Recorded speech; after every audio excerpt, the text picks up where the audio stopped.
Hi everyone, welcome back. Thanks for joining us again for session 2 of the virtual shoulder class here at St George's Hospital. Today what we're going to discuss about is the causes of rotator cuff related shoulder pain.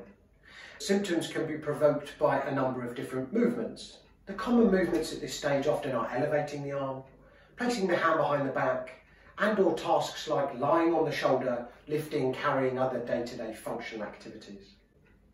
The shoulder joint is made up of the shoulder girdle and the upper arm bone that we call the humerus.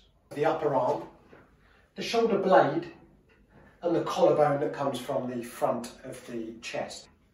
The shoulder joint itself is the articulation between the ball and socket joint of the shoulder, and the ball is positioned and centered nicely in the socket by what we call the rotator cuff muscles. We believe that in your circumstances, your shoulder pain comes from the rotator cuff muscles, and as I've said in session 1, we spoke about the pain emanating to the middle of the upper arm.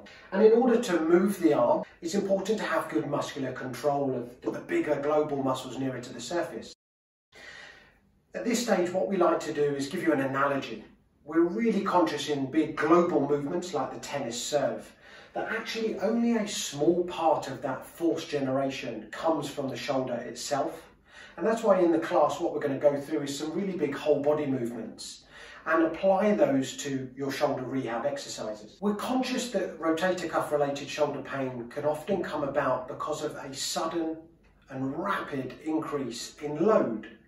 You may find in the past that you can link the onset of your symptoms to doing something really different. It may be for the first time come the summer when Wimbledon's on that you've gone out and played tennis for the first time in many, many months or years. And that increased load has provoked an increase in your symptoms.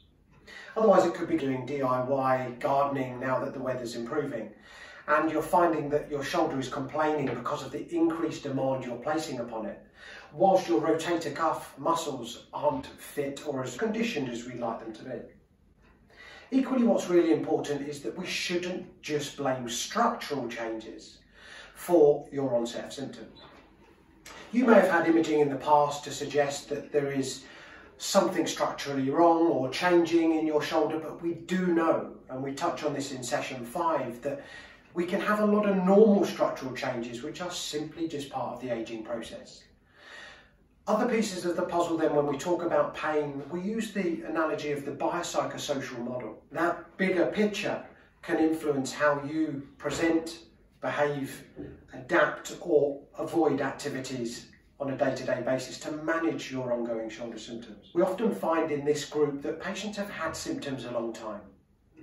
What's therefore really important when a patient has had symptoms for longer than 3 months is to really enforce that idea that hurt does not mean harm. What that's suggesting is that when you suffer with your symptoms because you're doing a certain activity that you don't like, your shoulder doesn't like, it doesn't mean you're doing any tissue damage.